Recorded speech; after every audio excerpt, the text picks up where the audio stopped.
لا تحزن إن الله معنا لا تحزن إن تمنا کیسی ہی کیوں نہ ہو صرف چند گھڑیوں میں پوری ہوگی، جو چاہو پوچھو ماہر سفلی اور نور علم، وہ تمنا ہی کیا جو پوری نہ ہو سکے ہر پریشانی کا حل، گھریلو اور کاروباری مسائل، محبت، بیماری، نافرمان اولاد، کالا جادو، ہر جادو ٹونے، جن بھوت پریت سے نجات کا واحد راستہ، جھوٹے اور سفلی عاملوں سے ہوشیار۔ سامعین، یہ وہ الفاظ ہیں جو ہر گلی کوچے، ہر دیوار، ہر سڑک، ہائی وے اور بسوں، ٹرینوں، حتیٰ کہ رکشے کے پیچھے بھی یہ الفاظ لکھے ہوئے ملتے ہیں۔ سامعین، کیا آپ نے کبھی غور کیا ہے کہ یہ وہ الفاظ ہیں کہ اگر انسان اس کے دھوکے میں آ جائے تو اپنی دولت کے ساتھ ساتھ آخرت اور ایمان کا بھی سودا کر بیٹھتا ہے۔ سامعین، آپ سوچ رہے ہوں گے کہ آخر آج ہمارا موضوع کیا ہے، ہم کس ٹاپک پہ بات کرنے والے ہیں، تو سامعین آئیے ہم بتلاتے ہیں کہ آج ہم کس موضوع پہ بات کریں گے۔ السلام علیکم ورحمۃ اللہ وبرکاتہ، خیر مقدم ہے سامعین، ایک بار پھر سے آپ کا ہمارے چینل مفتی علی اسلامک آفیشیل میں۔ سامعین، آج ہم بات کریں گے ایسے عاملوں کے بارے میں، روحانی بابوں اور کالے علم کی کاٹ کے ماہروں کے بارے میں، اور ٹونے ٹوٹ کے تعویذ گنڈے اور کالی اور روحانی طاقت کے ذریعے ہر تمنا پوری کرنے کا دعویٰ کرنے جو لوگ کے ایسے اختیارات اور طاقتوں کا دعویٰ کرتے ہیں کہ جو اختیارات صرف رب ذوالجلال کے ہاتھوں میں ہیں، کیونکہ تمنائیں پوری کرنے والا، غیب کی خبریں جاننے والا، ہر پریشانی اور ہر شر سے بچانے والا اللہ کے سوا کوئی اور نہیں۔ اس بات پر ہر مسلمان کا پختہ یقین ہونا چاہیے، کیونکہ مسلمان نے جس ذات کا کلمہ پڑھا ہے وہی ذات ان تمام اختیارات کی مالک ہے، لیکن صد افسوس ہے ان مسلمانوں پر جو اپنی سادگی اور ضعیف الاعتقادی کی وجہ سے اس گروہ کے جال میں بآسانی پھنس جاتے ہیں۔ یقینی طور پر یہ ایک بہت بڑا فتنہ ہے جس کی بنیاد محض جھوٹ، فراڈ اور شعبدہ بازی ہے، اور اس کا مقصد مال و دولت جمع کر کے اپنے کاروبار چمکانا ہے۔ ان عاملوں، صوفیوں اور روحانی بابوں کے ہاتھ میں کچھ بھی نہیں، اور اگر آپ کو دولت لوٹنے والے اس گروہ کے کیا کیا طریقہ ہے، واردات ہوتے ہیں، یقین نہیں آتا، تو ماہنامہ البلاغ 99 اگست کے حوالے سے ایک واقعہ آپ کے سامنے میں پیش کرتا ہوں۔ ایک نوجوان لڑکا اچانک غائب ہو گیا۔ اس کے والد نے ایک پیشہ ور صوفی اور عامل سے مدد طلب کی،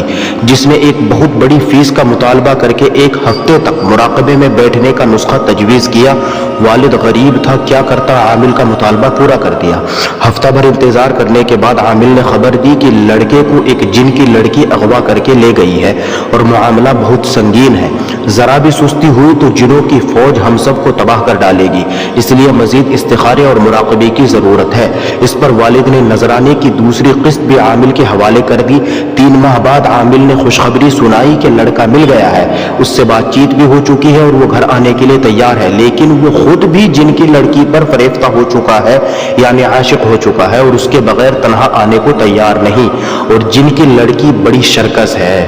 بہت بدماش ہے، اس کی حفاظت کے لیے اس کے باپ نے جنوں کی فوج کا ایک دستہ مقرر کر رکھا ہے۔ چنانچہ جب تمہارا لڑکا گھر واپس آئے گا تو اس کے ساتھ جن کی لڑکی اور اس کی حفاظت پر مامور فوج بھی آئے گی۔ یہ سن کر والد نے ہار مان لی۔ عامل نے اس طوفانی بلا سے بچاؤ کے لیے بھاری رقم طلب کی۔ والد اپنا گھر بار بیچ کر وہاں سے بھاگ کھڑا ہوا۔ سامعین اکرام، اگر آپ اس گروہ کی کارروائیوں کا بغور جائزہ لیں تو اسی طرح کی خرابیاں آپ کو نظر آئیں گی، اور جو خرابیاں نظر آئیں گی میں ان میں سے کچھ کو آپ کے سامنے میں بتا رہا ہوں جو میں نے ابھی تک بتائی ہیں۔ سامعین، تمنائیں پوری کرنے، تمام مسائل کو حل کرنے اور غیب کی خبریں جاننے کا دعویٰ کرنا، حالانکہ یہ باتیں اسلام کی بنیادی تعلیمات سے ٹکراتی ہیں۔ شریر، جنات اور شیاطین کے تعاون کے بغیر یہ عامل، جادوگر اور روحانی بابے کوئی کارروائی پائے تکمیل نہیں پہنچا سکتے۔ جنات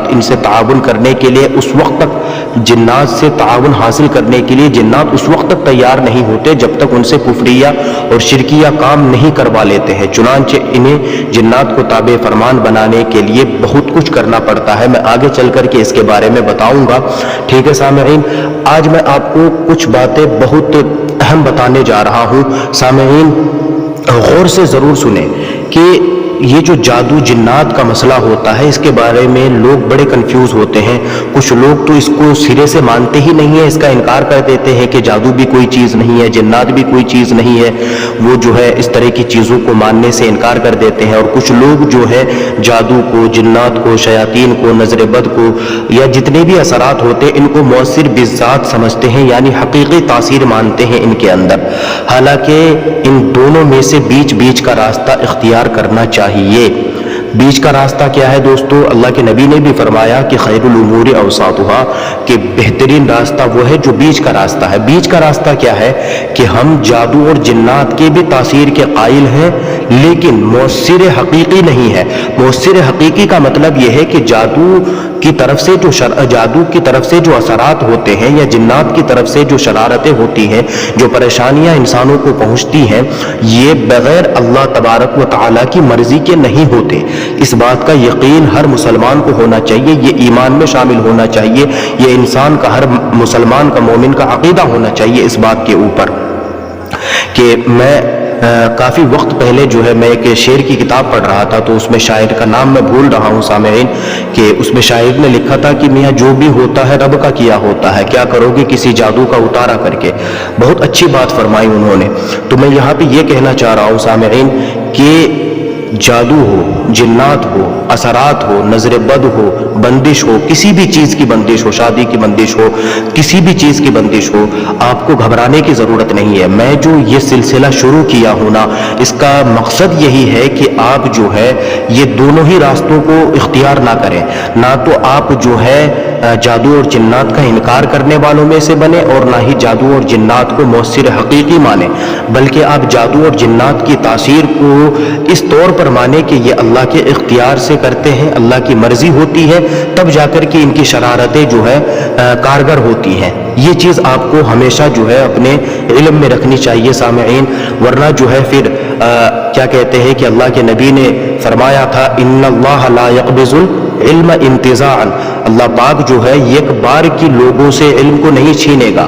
ٹھیک ہے میرے بھائیوں, بلکہ علماء کو فوت کر کے علم کو اٹھائے گا. حتیٰ کہ جب حقیقی علماء دنیا میں نہیں رہیں گے تو لوگ جہلا کو اپنا امام بنا لیں گے, جو جہالت کی بنا پر ایسے فتوے صادر کریں گے جن سے وہ خود بھی گمراہ ہوں گے اور دوسروں کو بھی گمراہ کریں گے. آج کے ڈیٹ میں اگر آپ یہ پیشہ ور صوفی اور عاملوں کا حال دیکھیں گے تو یہی ہوتا ہے. یہ اللہ معاف کرے, ان کے حالات ایسے ہوتے ہیں کہ آپ خود اندازہ لگا لیں گے کہ یہ عامل صوفی تو کیا, یہ جادوگر سے بھی بدتر ہے. ان کے کام ایسے ہوتے ہیں کہ اگر آپ خود بھی ان چیزوں کو پہچان لیں گے تو آپ جو ہے اس آیت کا مصداق ان کو سمجھیں گے, یا ایھا الذین آمنوا ان کثیرا من الاحبار والرہبان لا یاکلون اموال الناس بالباطل ویصدون عن سبیل اللہ. ٹھیک ہے سامعین, یہ آیت ایسے ہی رہنماؤں کے لیے, ایسی ہی راہبروں کے لیے, ایسی عاملوں کے لیے جو ہے نازل کی گئی تھی. اب میں دوستو ایک بہت ہی اہم حدیث آپ کے سامنے میں بیان کرنے جا رہا ہوں. یہ جادو جنات اور کیا کہتے ہیں کہ غیب کی خبریں بتانے والوں کے حوالے سے اللہ کے نبی نے ارشاد فرمایا من اتا عرافا او کاہنا فصدقه بما يقول فقد کفر بما انزل على محمد صلی اللہ علیہ وسلم. کہ جو شخص کسی عراف یعنی کاہن کے پاس گیا, عراف یعنی ہاتھ دکھانے کے لیے گیا, جو لوگ ہاتھ دیکھ کر کے, لکیروں کو دیکھ کر کے قسمت کا حال بتاتے ہیں, نصیب بتاتے ہیں, بھوشیوانی کرتے ہیں, آگے کی خبریں بتاتے ہیں, ان کو عراف کہتے ہیں یا کاہن کہتے ہیں. اور یا جو لوگ ستاروں کے بارے میں, ستاروں کے حالات اور ان کی چالوں کو دیکھ کر کے جو ہے آنے والی خبریں بتاتے ہیں, ان کو کاہن کہا جاتا ہے, نجومی کہا جاتا ہے. ٹھیک ہے دوستو, اگر کوئی شخص ایسے انسان کے پاس گیا اور اس کے پاس جانے کے بعد جو کچھ اس نے اس سے بات کی اور اس بات کی اس نے تصدیق کر دی, یعنی اس کاہن کے بات کی, اس نجومی کے باتوں کی, یہ جو بندہ اس کے پاس گیا تھا, اس نے اس کی باتوں کو سن کر کے کہہ دیا کہ ہاں جو بھی آپ نے کہا ہے صحیح کہا ہے, مجھے تو ایسا ہی لگ رہا ہے کہ آپ نے صحیح کہا ہے اور میرے ساتھ ایسا ہی ہو رہا ہے, تو خوب یاد رکھنے والی بات ہے, اس نے شریعت محمدی کا انکار کر دیا. ٹھیک ہے سامعین, اس نے